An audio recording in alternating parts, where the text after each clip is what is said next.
Hello，小伙伴，这是我们500万粉丝的 Q&A，不知道发出来的时候现在有多少粉丝，也不知道这一集你们看起来会不会觉得很水啊？应该不水吧？水吗？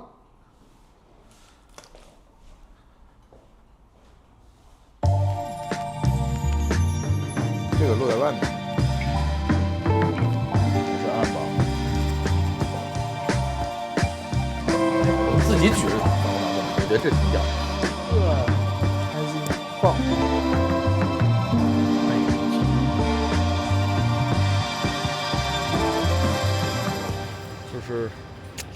就是其实从来没想过，然后突然之间就达到了，其实还有点意外的，有点害怕啊。然后说是充电的小伙伴的粉丝也100万了，这个感觉非常的，就压力很大，真的就是有一些很兴奋、很开心，这是真的。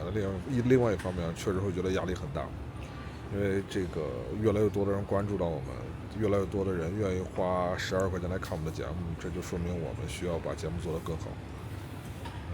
所以其实也真的是一直在路上啊。我们9月份更新会比较慢，我发现没有什么更新，其实是因为我们没有片子了。然后我们最近要更新的一期画饼，目前为止已经拍摄了5个月了，但是我估计要10月份才能拍完，因为这期间还有很多人要去见。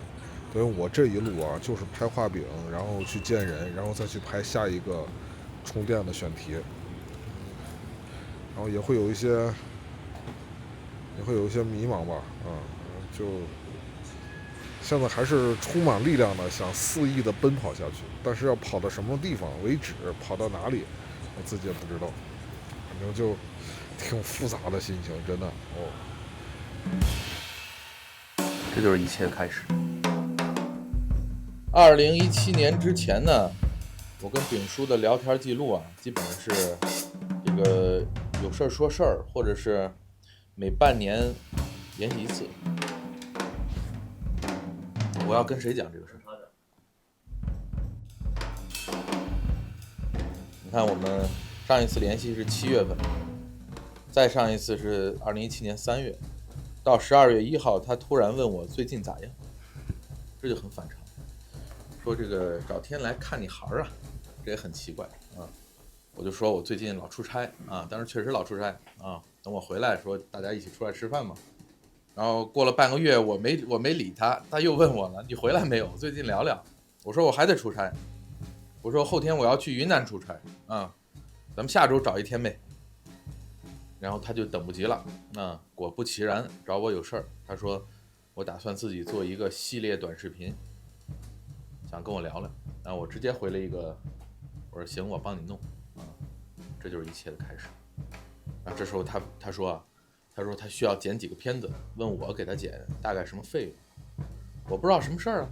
然后我就说，一般啊，我如果交给我那个同事做的话，我说咱可以按1分钟2000。他说他自己的片子，他说一分钟2000他不行，他说只能负担1集500，直接砍到1集500。然后我就说，我先找个小孩试试，这个小孩就是颜真儿。这样吧，那个咱先做个免费的吧。你看，多敞亮。就是这一集需要的东西，都发我邮箱。接着呢，他就发了我一堆百度网盘啊，有奶茶，有龙虾啊，龙虾饭。我记得我剪的第一个片子，我记得我当时还破天荒的用了 AE 呢，做了一个火山特效，吃的很辣，对，剪的还挺用心，结果他没用。他当时给我说了这么一句话，他说你剪的好啊，因为我后来给他剪了一个那个预告片啊，我剪完预告片以后，他非常激动啊，一会儿再说怎么激动的事。他说你剪的好，你那小孩啊剪的也还行啊，这个评价。你看，他说了啊，他说我这儿有点素材，你能给我做个宣传片吗？我说当然可以了。他说基本素材就是我当年在俄罗斯跳冰窟窿的素材，还有视频道的片头。我说这2件事有什么联系吗？他说他想做一个有悬念的，大概意思是这个傻逼挺拼的，节后2月开播，敬请关注。我就给他剪了一个，您都是哪个？所以啊，我们现在就出发了。实频道电影制片厂，下一期节目开不开？你会丢吗？我不会吧，应该不会吧？都已经第2次去以色列了，上次去也没丢啊。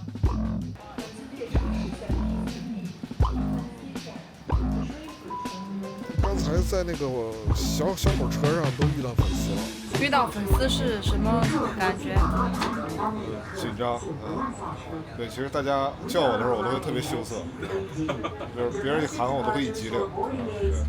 想了解一下节目制作全流程，主要是前期选题以及找拍摄对象的过程、素材管理、后期剪辑、花絮以及出片标准。你知道吗？现在是迪拜时间9月19号凌晨1点06，我们是从北京刚飞到迪拜，然后现在在等班票，一会儿接着走。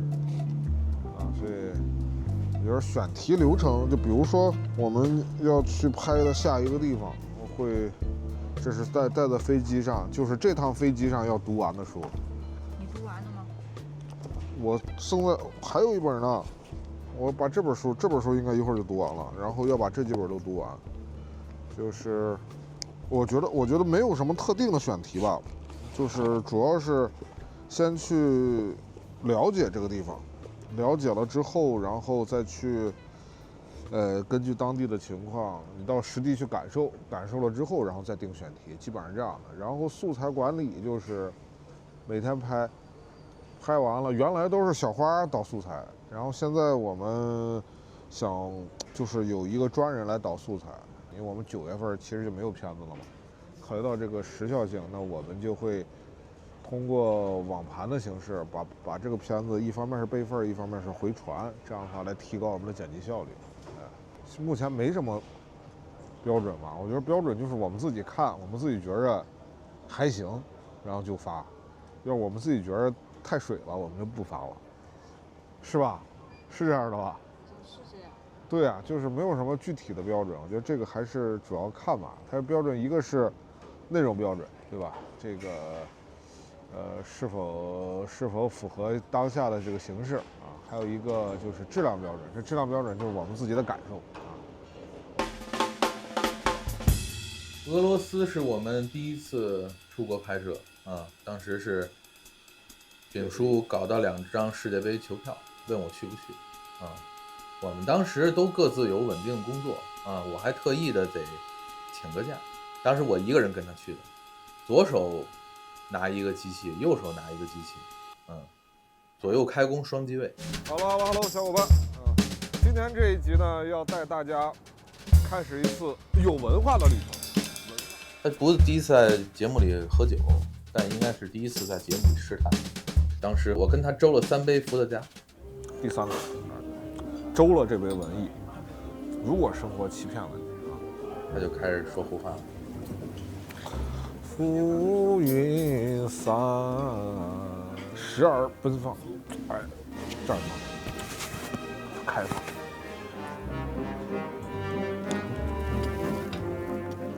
后来真正的有一些放飞的，实际上是那个俄罗斯的那个喝伏特加那期，叫6月船歌。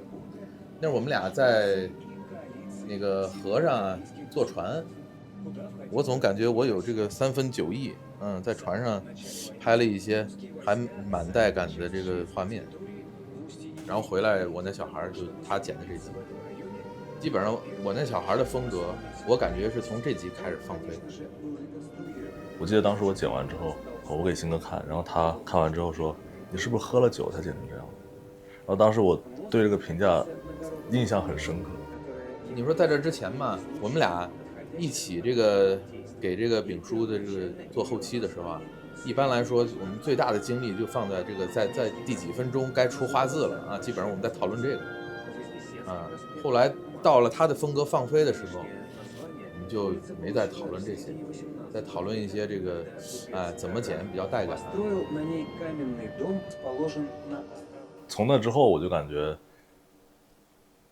想怎么剪都没关系，尝试各种方法让节目形式变得精致，变得不一样。那个应该是，我觉得现在的这种风格稍露雏形。后来我感觉真正的奠定了时频道的风格的就是那个武汉的 vlog。当时我是第一次和炳叔我们2个人去武汉出差拍出来的一个 vlog。当时我拿自己的那个相机 GH4。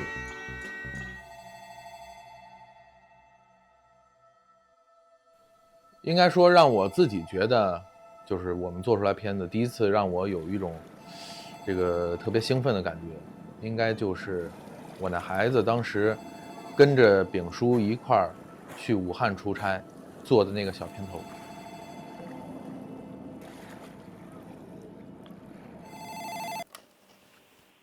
走啊，去武汉。去武汉干嘛？去武汉干嘛？来，我跟你一块儿去。我之所以说武汉是某种意义上的一种风格上的那个奠定，是因为武汉当时拍了很多很多空镜之类的去渲染那个氛围，对吧？然后结合吃播这种形式的形成，我觉得是从那个时候开始。然后到后面18年12月的时候，就是大保健就启动古巴大保健。当时其实不叫古巴大保健，当时名字起的是美食大保健古巴站。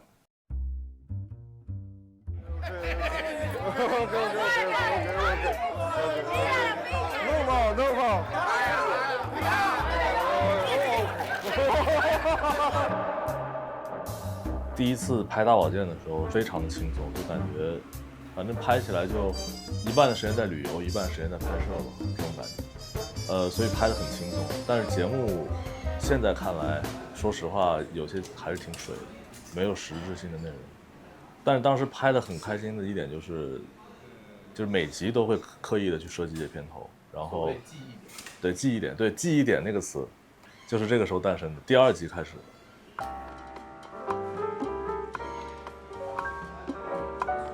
第2集听唱片机的时候，那个时候开始做记忆点。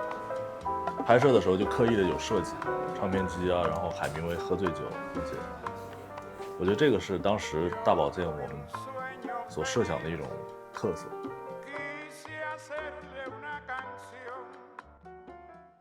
但实话实说啊，我对古巴大保健没你说的记忆点没有记忆点是吗？我只记得你喝酒的那一串那个视觉习惯，那就是记忆点。那孩子剪那个6月传歌的时候，我就觉得喝多了才剪成这样的嘛。鸡尾酒那个啊，就不只是喝了啊，它肯定是高了才剪成那样。出汗了，这一口下去出汗了。hold 不住了，这 hold 不住。我操，不行，真懵了，这不能喝掺酒。这碰上，不是，这人太社会了，这直接给你收回来了，太社会了。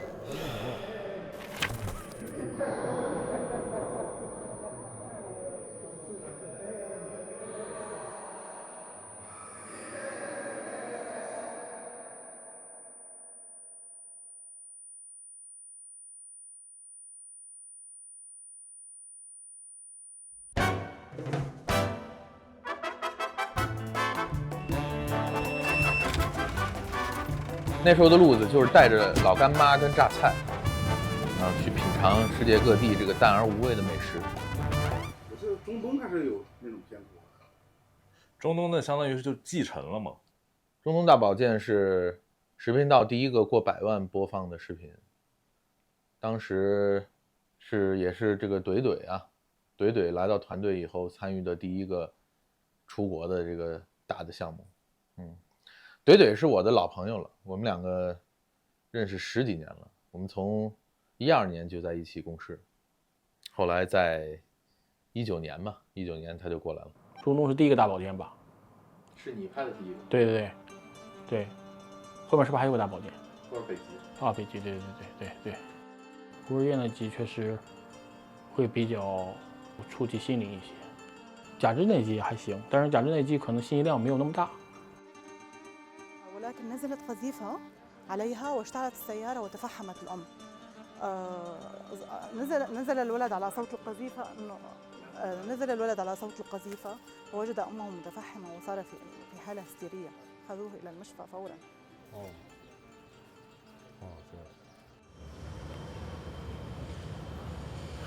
在特拉维夫机场被盘问了2个多小时，终于给我放出来了。一直在问我为啥去黎巴嫩，我说这都是2019年的事了，疫情前的事了，绝了。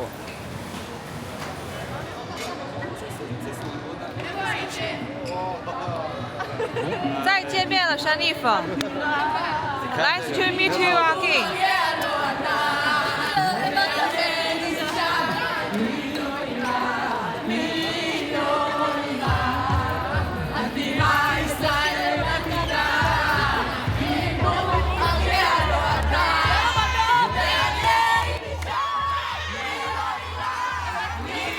山地粉他们这是在庆祝什么啊？Am Israel חי就是以色列永远会生存。以色列永远会生存。那他为啥要在这儿跳这个？不知道，有可能是大团体从美国来的，那犹太的团体。OK。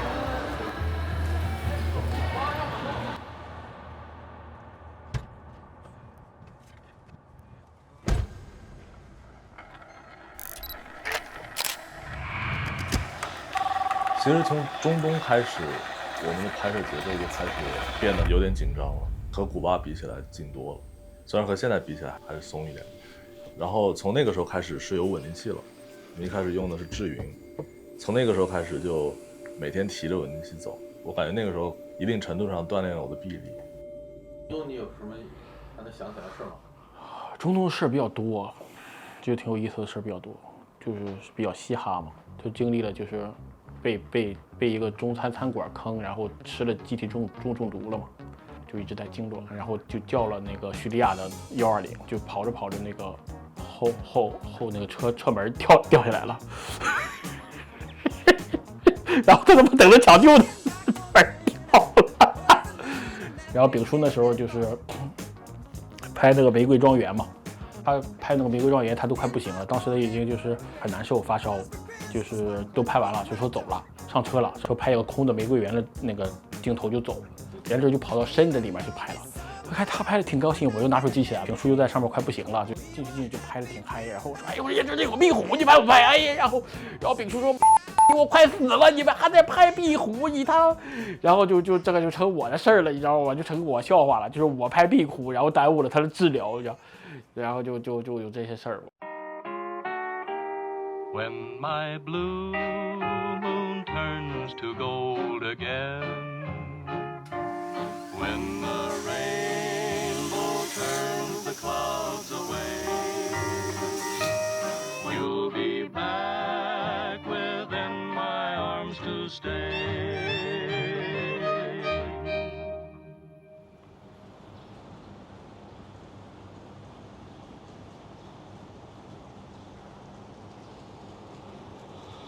想问一下丙叔，你有吃坏肚子的时候吗？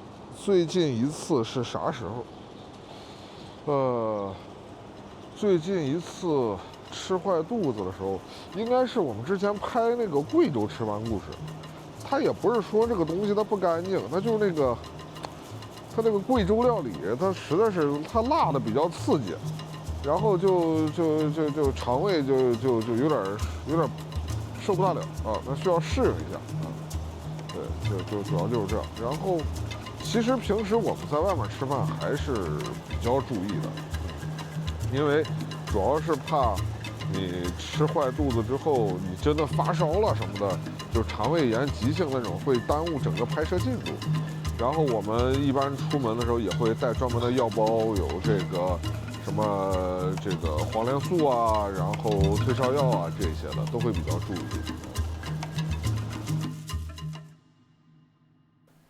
拍完《中东大保健》之后，记得当时丙叔在飞机上说的，当时他在飞机上和我们另一个策划讨论一个新的节目形式，觉得要讲一下我们中国的故事。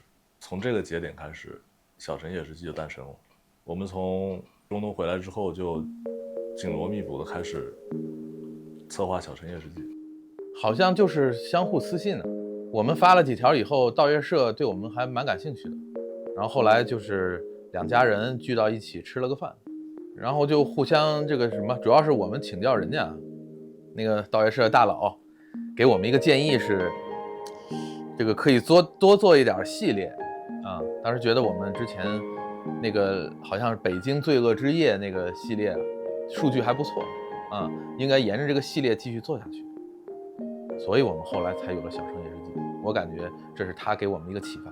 反正当时我记得我们在901那个 loft 2层，我们开了一个围在一起想去中国的哪些地方。第一个定的地方一定要去的就是大凉山悬崖村，然后放在最后一集。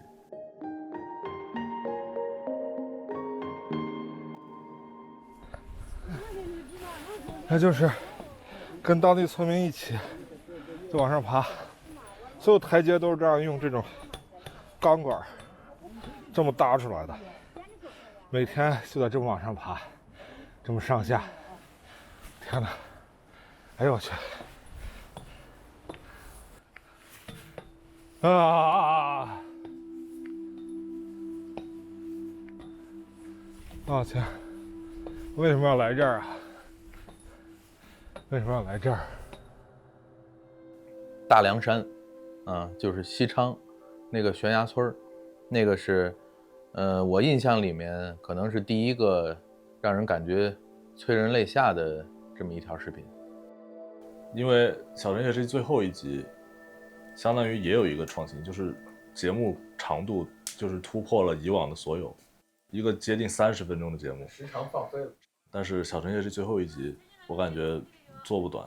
当时我记得做到凌晨5点，第二天我还得坐火车去济南拍奶奶的节目。导出之后我就走了，我坐火车上听那个片尾曲，我自己也潸然泪下。这是真的，就是你要不笑还挺真的。不是真的，我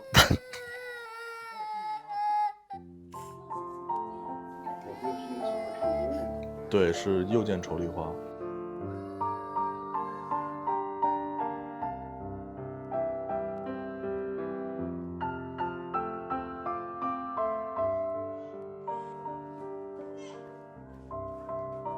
小城夜食记结束了。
好家伙，哎，这都烧成炭了，我去，这就是。但我估计是不是炸了之后，警察把东西都收走了？哎，等一下，还有一个 QA 的问题要问你呢，问你什么时候招聘？哎呦我去，我跟你讲，哎，你看这电线杆，我去，离它远点啊！我跟你说，啊，这是电线杆。这招聘这个事儿是这样的，我们暂时不需要招聘了，但是我们前段时间招聘的时候确实走了很多弯路，比如说我们在一些什么司上啊，什么司上直聘啊，招聘的时候招来的同学，那面试的时候我招的是来替我采访的编导嘛，记者，我问他一个问题，我说，如果有机会让你采访内塔尼亚胡，你会准备哪3个问题？然后那个人问我说，内塔尼亚胡是一种狐狸吗？所以我就在想，那我们招聘还是通过我们自己小伙伴中间找吧。所以我们下面会出现一个邮箱，这个邮箱就是我们以后专门收简历的这么一个邮箱。可能我们现在暂时不需要新的同学，但是你如果方便的话，你可以把你的简历发给我们，等我们有需要的人的时候，我们会随时联系你。简历的这个邮件的标题你一定要写清楚你的姓名，然后以及你要应聘的岗位，然后你可以在附件里加上一些你的作品。不管你是编导也好，还是后期也好，还是摄像也好，都欢迎大家来投简历。咱来快走吧，不行，这害怕。小花，你快点儿，他们要轰炸了啊！要轰炸了，你快点儿。小花哪年来？小花啊，小花是疫情那年来的吧？小花应该是小城2之前。对，小城2忙事他都在拍嘛。对。小花来的时候啥水平？就是拍第一次出去拍的时候，北京哪个店来着？拍完之后回来说不行，然后就是他们可能不太了解美食该怎么拍，然后就拍的比较紧。刚开始小花来的时候，他是举不了稳定器的，因为我们的稳定器就比较大一摊儿，都不是就是市面上用的，可能就多了一些东西嘛。后来慢慢的跟着我们，就也是逼着他举啊。因为之前他是没有那什么的，没有压力的，因为每次出去都3个摄像最早的时候，然后后来就是慢慢的就是有要回归家庭的，有要回归故乡的，然后最后就是他得挑大梁了，那就逼着他得把他逼出来嘛。对，包括日本他也得逼他一下，他本来还觉得严正能去的，后来他严正去不了，那么他得自己干。对，那就逼着就还不错。对，我是最后一个来到这个公司最开始的办公室，可以叫做办公室吧，我们姑且称它为一个办公室。我来面试的时候是疫情的时候，戴着口罩就来了，一推门，窗帘就是拉着，有一个小缝，有一个光透进来。然后摆着2排电脑，然后我只看到一些阴暗的剪影。进来一看，我心想，就是该不会到了什么电信诈骗什么就这种窝点了吧？对，硬着头皮去面试了。因为当时我是视频道的算是粉丝，看到视频道在动态里发了一条招聘启事，对，我就来了。3、4个人面试完了，可能就是一拍即合，也是一种缘分。就来到了这里。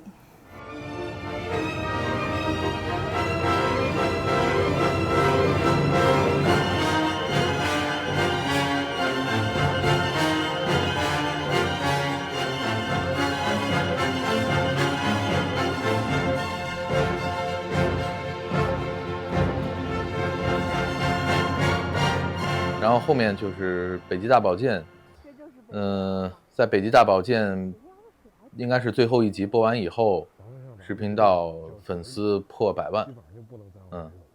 当时是跟盗月社的合作嘛，盗月社是在视频道刚起步阶段给了我们很大帮助的一个团队。我觉得北极大保健是我们所有后面不说，所有之前的节目里，应该是摄影上应该是达到极致的一个系列了。好像当时大家也都很喜欢吧，直到我们后面拍大保健，大家还在回想说视频道当时北极拍的有多么激动，可能是那是景好吧。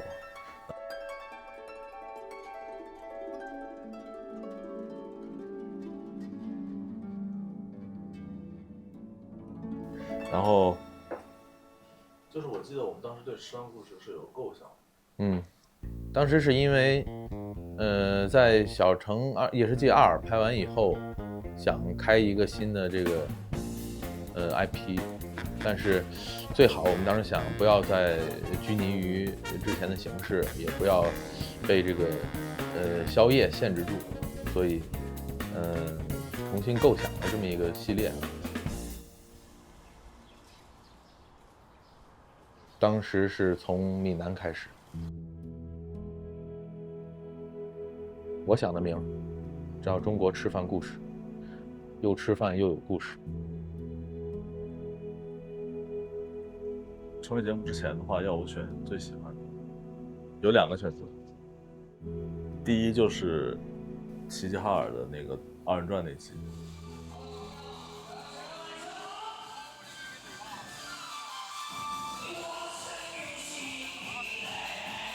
我后来也就是自己又看过，然后那也是我第一次尝试3条线并行的一个剪辑。我觉得他讲出了很多东西，但是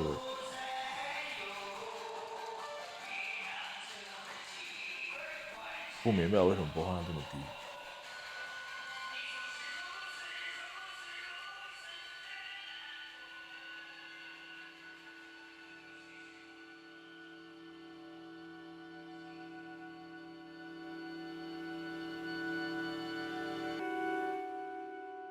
第2个应该是阿勒泰那期吧，老人常谈。哎，我最喜欢的一期节目就是阿勒泰。那你第2喜欢？第2都是并列第2，但是就是阿勒泰那期的话，因为我是从头到尾的呀。我们当时跟着那个大哥坐着皮卡，然后在阿勒泰的草原上一家一家的去找合适的牧民。就我刚来的时候，其实是，主要拍的就是刚结束了武汉疫情，然后刚结束了小城夜视季，然后那会儿也是，就是风控比较严重的时候。其实那时候跟现在比的话，就感觉使命道的阈值越来越高了，就是希望给大家呈现的东西是不一样的呀。最开始其实是一个美食博主的身份。去给你推荐一家不错的小店的身份的目的来做的，但现在其实是为了让大家看到不一样的世界、不一样的人生、不一样的文化。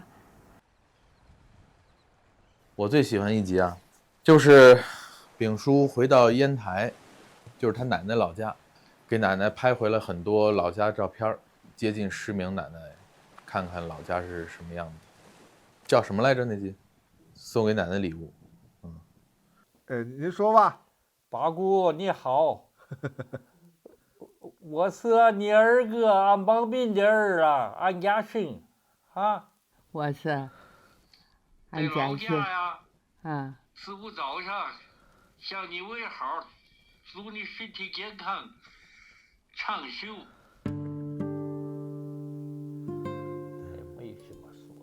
除此之外，另外一集跟奶奶拍的那个2020年的拜年季也是印象深刻。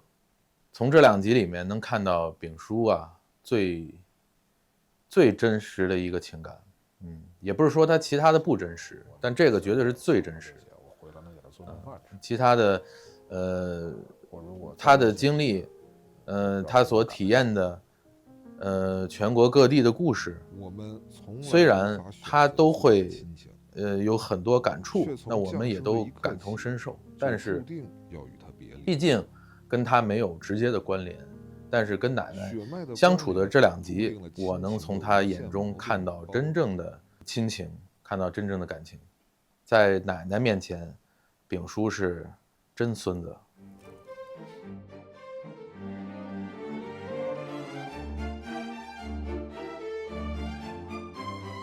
就是我要说最喜欢的就是李叔剪的那个黑河那一集，我当时看了感觉就是这不是一个往期视频道会有的片子。所以你不喜欢视频道，你喜欢伪书？因为你说不是喜欢，是风格。你不喜欢视频道的风格？那叫眼前一亮，不叫好。我当时我给韦师傅说你是就是这个你是我司可以挑战颜值这个一个风格的人。分享一下制作成本最高的一些。坦白说，我觉得我们制作成本最高的一期应该就是现在拍的这一期画饼。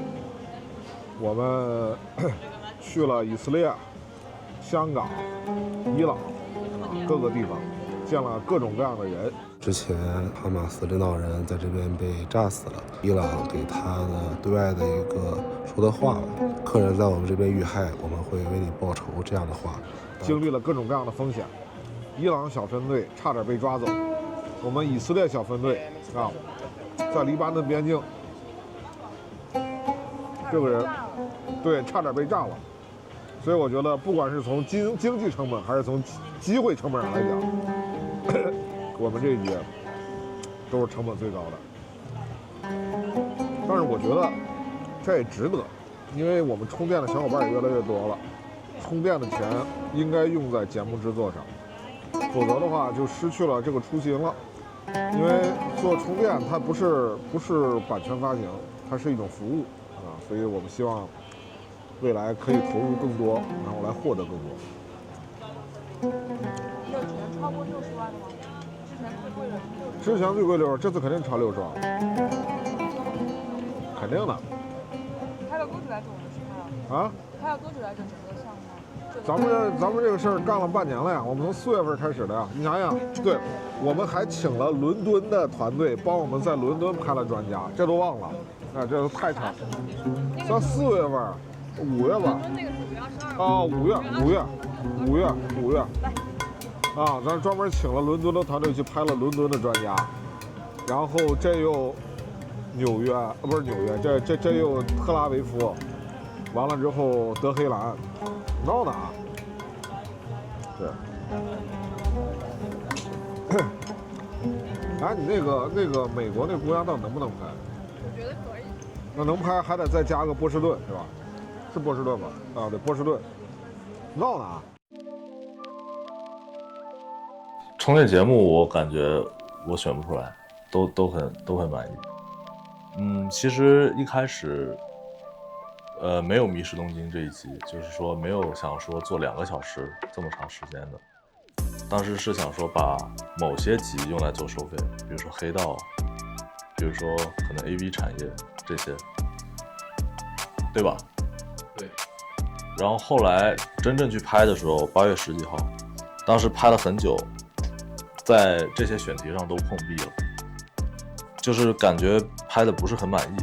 然后我印象很深的是，当时我们在晚上的一个饭局和一个东京的一个地接吃饭的时候，聊了很多我们想拍的选题，问那个人能不能拍到，好像很多选题都可以实现。然后丙叔就越聊越兴奋。后来吃完了，丙叔说他有个想法，然后我就先说出来，我说我觉得可以把所有的这些选题合在一起，拍在一集里，做一个超长的长片。然后其实丙叔也是一个想法，就我们不谋而合，相当于就是因为他们之间都有一个共性嘛，我觉得这些选题之间，然后我们就决定做一个伟大的尝试。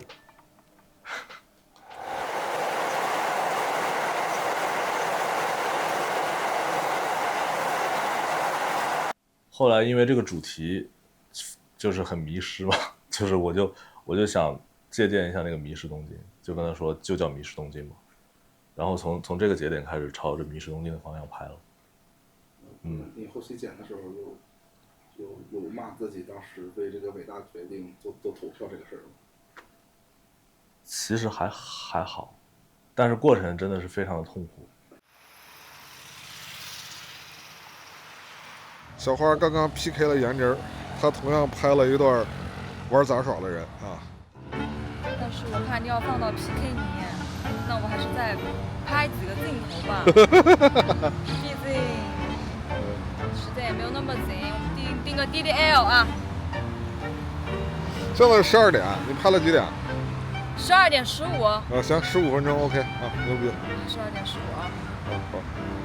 好吧，那我剪辑不要用长镜头吧。行，没事。长镜头是 PK 不过颜值老师。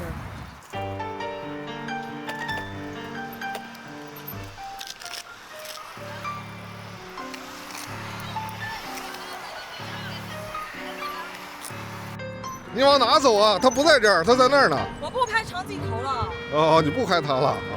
我换个地方拍他。哦。我不能用颜真的战术战胜颜真。好了，牛逼啊！所以呢？所以说你打算拍远景是吧？对，我。啊 ，OK。我操，那人在那儿呢，你要去那儿拍。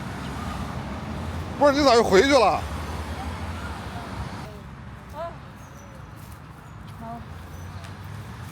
哇，你太残酷了吧！你还要跟拍我，要这样吗？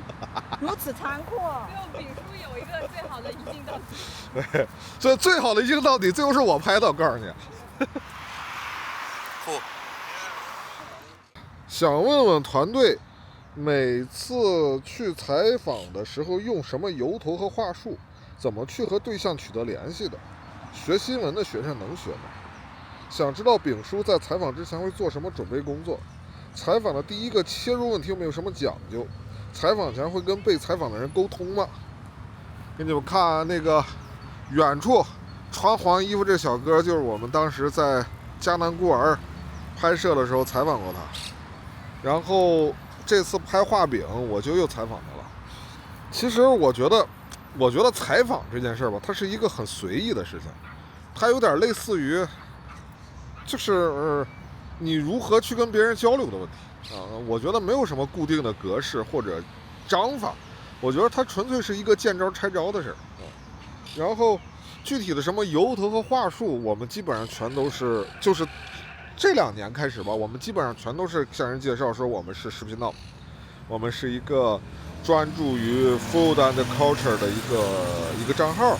那么我们希望对什么问题对你进行一些采访。然后其实这也是对于咱们小伙伴的支持，我们现在采访别人会顺利的多得多，而且在越来越顺利。然后呢，在采访之前会准备吗？对于我来讲的话，我大概只是准备一些背景信息，就是我大概了解这个人。但是我不会提前和采访对象沟通，因为提前沟通的话，同样的话对同一个人说2遍，这个人他的状态就不一样了，所以我从来不干这种事儿。我基本上要么是让别人替我沟通，要么是不沟通，然后直接就来。至于具体的在采访中问什么问题，我觉得这就纯粹是个见招拆招的事儿，没有什么明确的技法啊，就干就完了。视频道这个摄影风格是怎么执行的？其实跟工作模式有关系，因为那个视频道的工作模式就是即时性比较多，现场就好多东西没有剧本，也没有预演，也没有就是甚至都没有思路，就是一个点，怎么把这个点变成面儿，就是现场去抓，就是技术其实的革新也决定了我们现在的风格。再往前走几年，可能都不能形成现在的风格，因为那时候稳定器发展的没那么好嘛，就大的那种的。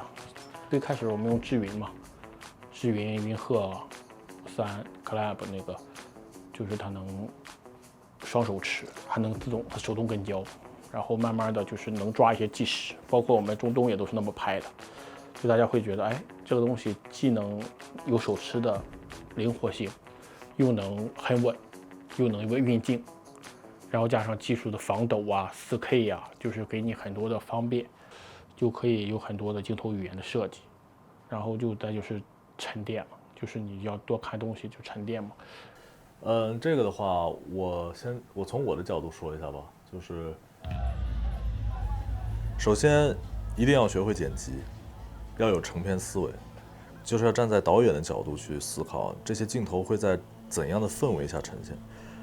就比如说我去拍泰国之前，脑子里会有一些预设，就会有一个词一直装在我的脑子里，就是神性，就是带着这种感受，或者说在这种感受下的音乐，在我的脑子里，我去拍一些镜头，去做一些运镜，去构图的时候，一些语言自然而然的就形成了。就拿一个例子来说，就拿那个 Bank 做那个运动叫什么来着？不是，那个卷腹轮是吧？就那个镜头嘛，就是当时在拍的时候，他在做那个卷腹运动，从后面那个角度来看，他的动作特别像一个拜佛的人，所以当时我就产生了一个想法，就是说把很多个拜佛的人的镜头混剪在一起，这样给大家造成一个感觉，就是让大家误以为他在拜佛。在这种情况之下呢，就需要再拍另一个角度，就是从侧面的揭示的镜头，就是这样组合起来呢，就是一个蒙太奇就产生了。达到的效果就是他靠自己与求神拜佛形成一种对抗，就是相当于通过镜头语言完成了一个隐晦的表达。就是如果你带有剪辑思维的话，你拍的镜头就可以说不是单个的，而是成组的，就是你的镜头会变得更加精准、准确。所谓精准，意思是当你自动的会组合这些镜头的时候，你就知道你表达一个东西最正确的景别是什么。因为如果你懂剪辑的话，你就会知道，所有镜头的动势、景别都是成片节奏的决定性因素。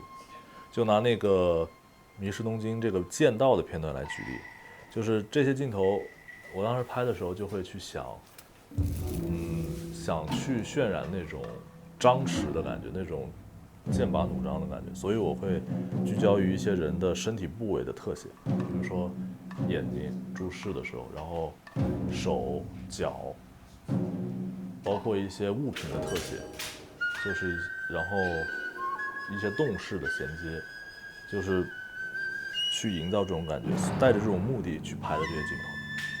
所以，就是这些镜头在拍的时候就要想好怎么用。实际上，这就会增加你的镜头的功能性也好，价值也好，会让你的镜头就是更具有一些表达方面的特征。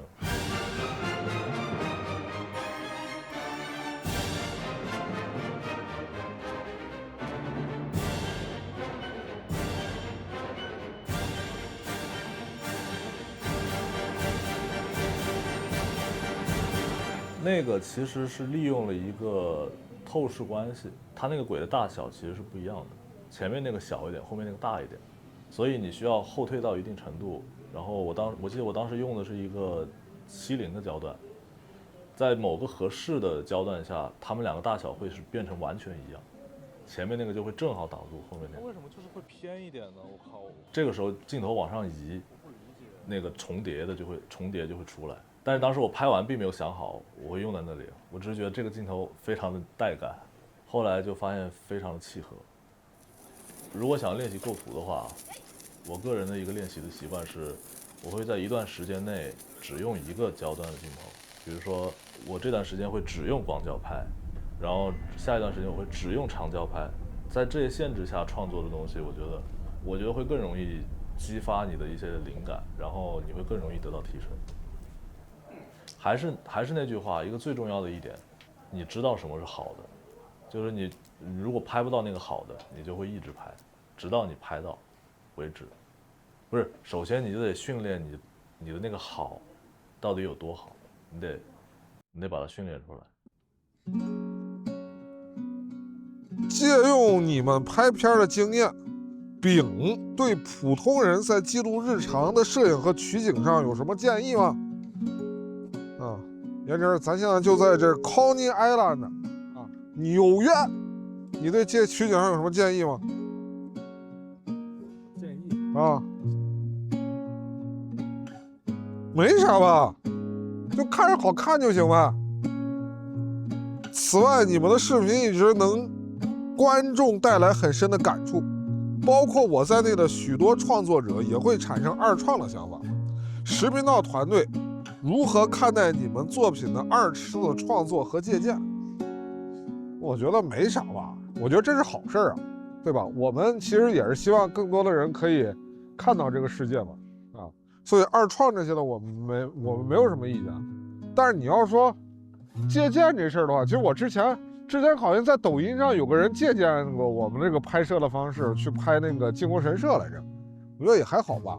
我觉得这个重点在于能让大家看到真实的世界，看到更多真实的东西就好吧。就是我没想到，就我们会做出那么多感人的东西，就是我一直来的时候，我就觉得可能是做美食，然后可能有一点人文，但是反而现在就觉得做纪录片这种更真实的东西也还挺有意思的。你能把这个小东西拍得很精致，很有自己的特色，也是一种幸福感。其实我们每次的经历，对于人生来说也是一种体验嘛。对，拍的东西是一回事儿，但是通过美食，然后通过人文得到的一些不一样的一些道理，或者看到别人的人生，也是一种增长自己人生阅历的一种方式。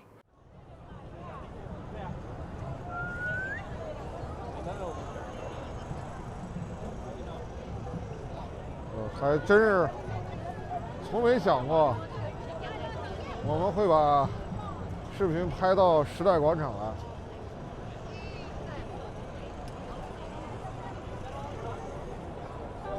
跟去年的时候做 QA 的时候比，跟他妈做梦一样啊！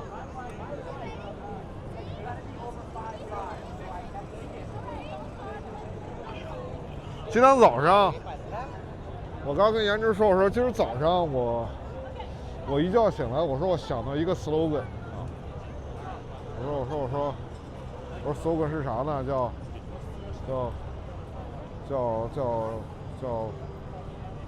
Don't be Joker， 但颜值说这话太奇怪了，所以后来想了想，说应该叫 Be Joker，but don't be Joker。我觉得我非常意外的，在这个2024年可以走到这儿了啊，这得益于流量，得益于大家的支持。但是当我们真的走到了美国的时候，我们该如何去讲一个美国的故事呢？我们该如何去讲一个世界的故事呢？如果只是为了迎合流量，只是为了让大家看着很有快感，或者迎合某种情绪，那我们就是 Joker。所以，其实走到美国的时候压力还是很大的。想讲好我们的故事不容易，我们既要正视别人的问题，也要能看出别人的优点。我觉得这对我们，这对观众来说才是负责任的嘛。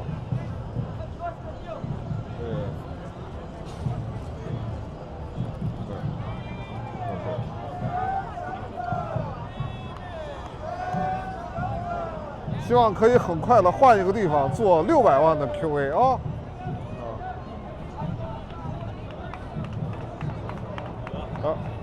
还是不要因为走得太远而忘记为什么出发啊！谢谢大家。